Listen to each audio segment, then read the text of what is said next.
Malawi Today.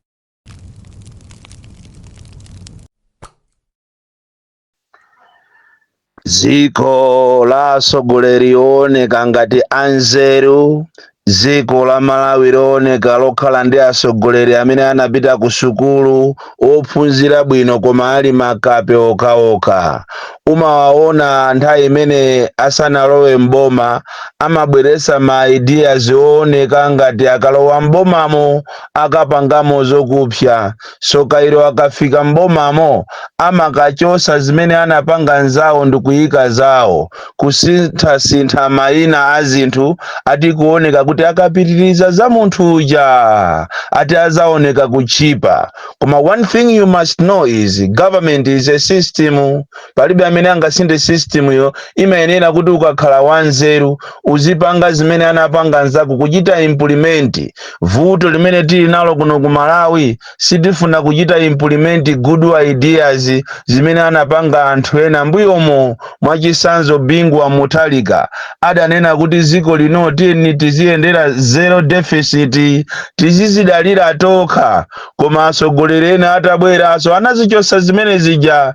Lero ziko lasanduka lopemphapempha. Lero nzanu nduyo ali ku Tanzania kukapempha magesi kupempha ko mafuta, kaya ndiye muzisinthana ndi chani kaya zimene mukupemphazo, kaya ndiye muzasinthana mwina ndi nyanja yomwe ikapena. The DC mwana woopsa kwambiri. Uthenga wanga wa ulere mama wa uno ukupita ku chipani cha MCP.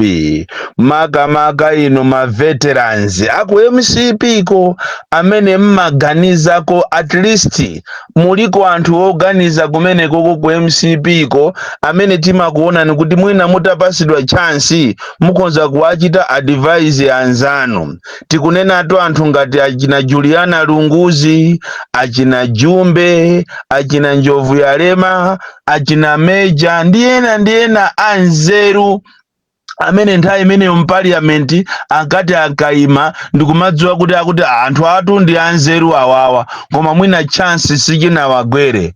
Mukanawalangiza anzanu a MCP chifukwa athamanga kwambiri. Nkhani zokuba athamanga kwambiri. Ili ndi ziko zimakhonza kusintha, nkutheka kuti mwina Mulungu akalola mu September muno ziko likoza kusintha. Mwauze anzanu a MCP aonjeza kwambiri kabedwe kake. Inde munthu ophika nsima sumalephera kulawa ndiwo, kumano awa anzanu a MCP aonjeza.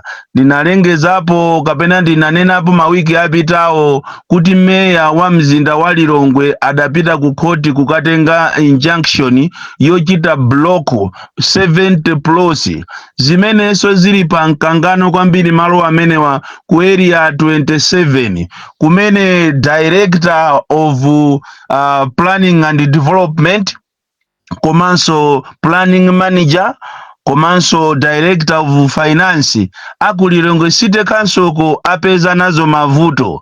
Tikunena pano apanga transfer ndipo akuyenera kuti akachite report malo awo amene atumizawo ikamakwana uba 1 February. Director of planning and development Hilale Kamera, komanso director of finance Elia Mbanda, komanso Obvious Nyerenda atumizidwa wina yokuzomba, wina yokumzuzu, wina yokulikoma chifukwa chochita block kuti maploti amene wasagulisidwe. Maploti awa ndi akhanso, maploti awa ndi opindulira Malawi, komano akumeneko anzanu a MCP akufuna maploti aja gawane. So kairo maploti oso akagawanidwa kupita kwa MCP members sikuti sotu akukamangapo nyumba yayi, koma akukagulisa kwa amwenye. Ziko lomvesa chisoni limene lizazaze kusogoloko ndi anthu obwera, ndipo sitikudziwa kuti kodi ana amene atazabadwe azafikira kuti, popeza ziko lili kuzaza malo mukupereka kwa anthu obwera, mukupereka kwa amwenye, ma Nigerians, ma Burundi. Kodi ana ana amene ati azabadwe kusogoloko azakhala kuti kodi makolo athu akati azipanga zimene zikalero ziko litikanalipeza. Ndiye inu amene muli a MCP mudziwe kuti kunali anzanu mbuyomo nawonso amalamulira zikoli, koma nchitidwe yake samapanga umenewu. Tapitani mu depot yaku Lilongwe mukaone ma structures ali kumeneko kungomangidwa mwachisawawa ngatiso ku council kulibeko director of planning kapena planning manager. Ayi kungomanga chisawawa. Ndiye zimenezi chifukwa chokuti ma directors amene wa achina kamerawa achina banda area mu komanso obvious Nyirenda amalesa zimenezi MCP atumiza ma transfers mwa force chimo lawo ndi limenero kuatumiza anthu osalakwa chifukwa amachita block kunena kuti ma plot awawa ma plot 70 musawagulise. Kodi tukuli phwando la ma plot phwando la malo. Kodi tungati ndi mu Lilongwe mokhamu kwina kulikonse mukaenda ulo mblanta asite molo muzuzumu mu machingamu mu Liwondemu mu Zomba mu Mangochi Salima kumulanje kunsanje kuli phwando la maploti phwando logawana malo. Ma ministers ena akutenga maploti ochuluka kwambiri kumafusa kuti kodi zimenezi munati mumwalirerero zizapita kwa ndani. Kuli kuba kopsa kuba. Tatiyeni tipite kuja kumachedwa ku NFFMR kumeneko ndiye kuli katangale opsa. Ndipo inu a SCB mukanathamanga mupite kumene kukuza kwaza feterezako mukaone zimene zikuchitika kumeneko. Kukupasidwa magalimoto makalata okhala ngati akutenga fetereza kupita naye kuti akamugawe, koma feterezayo akupita ku area 36 akumapita ku area 36 ku nyumba ina kuseriko ndikumaka muchosa mmatumba kumamuyika mmatumba ena. Akakhala kuti ameneyo ndi minister watulusayo ndekuti akumaikapo zina lache kuti amene akuchita donate fertilizer ndi minister amene yoyo.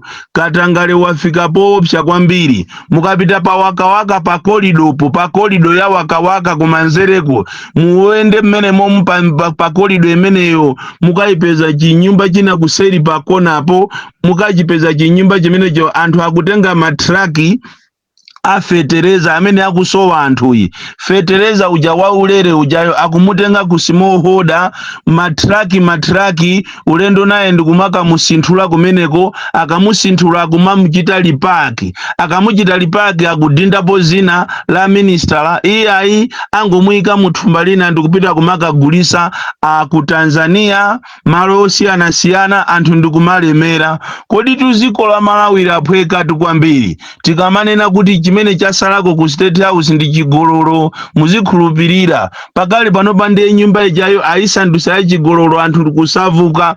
Mukanampasatu break chakwerayo chifukwa chimene mukumpangira zini malaulo. Wina ndi uja wagwida last week ndiye wiki inonso wagwidonso winanso wa MCP so kumadabwa kuti kuti abale ndi chani makamaka. This is a very very dangerous sign yokuziwisani kuti zinthu sizili bwino. Ngati ku MCP tukuli munthu amene ndikoza kumpasa mamalikisi kuti munthu uyuyu ndiye akugwira ntchito bwino amene somukuyenera kutengerapo phunziro ndiye ndi vitu biko mumbatu. Tikazitenga ndale kuzisiya apo ndikuona ntchito za munthu zimene akugwira munthu makamaka zoteteza amalawi, kuteteza munthu amene ali osauka, kumuteteza munthu kuti ufulu wake usaphwanyidwe ndi vitu mbiko mumba. Ndipo avitumbiko mumba wakanakhalapo mwina 8 akanakhalapo 10 nduna zaboma ndikumagwira ntchito mene akugwira vitumbiko mumba. Akulu Malawi ali bwino munthu wakumuzi akumva kukoma chifukwa mwachisanzo zimene zachitika kutcholo zija kumwesa mwenye mazi onunkha mazi okuti anali ndi miyala amene iwowo amwenyewo azunguwo akumapasa anthu otchera ti. Pamene pajapo avitu muli ndi distinction.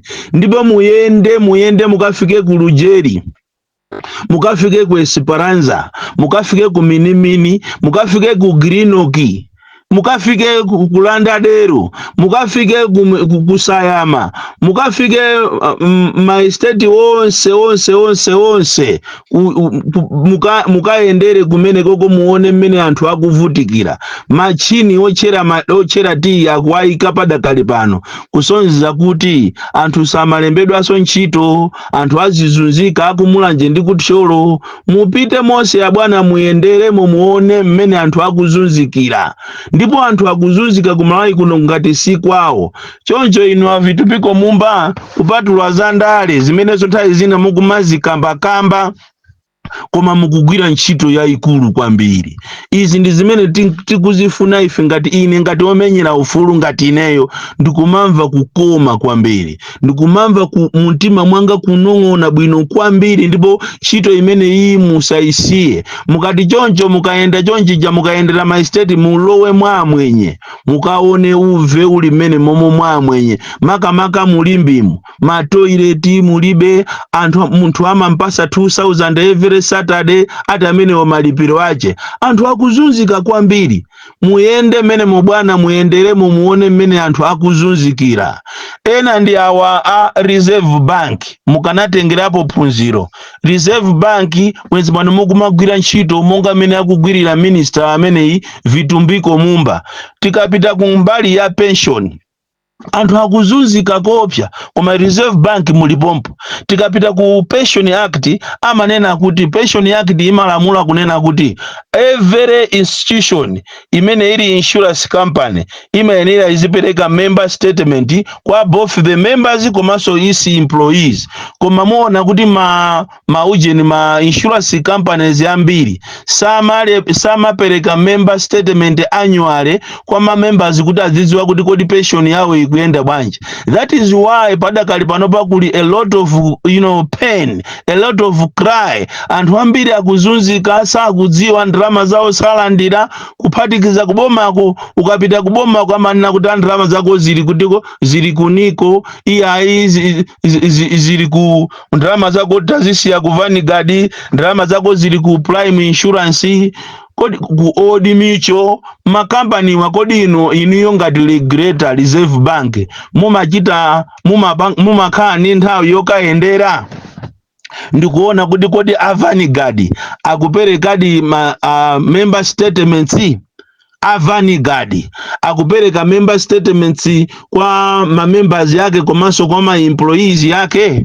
Nanga nkhani izizi za agent kodi akupanga zimene lamulo limanena kunena kuti simukuyenera kumamudula munthu ndalama yache yolakwika, pay as you earn.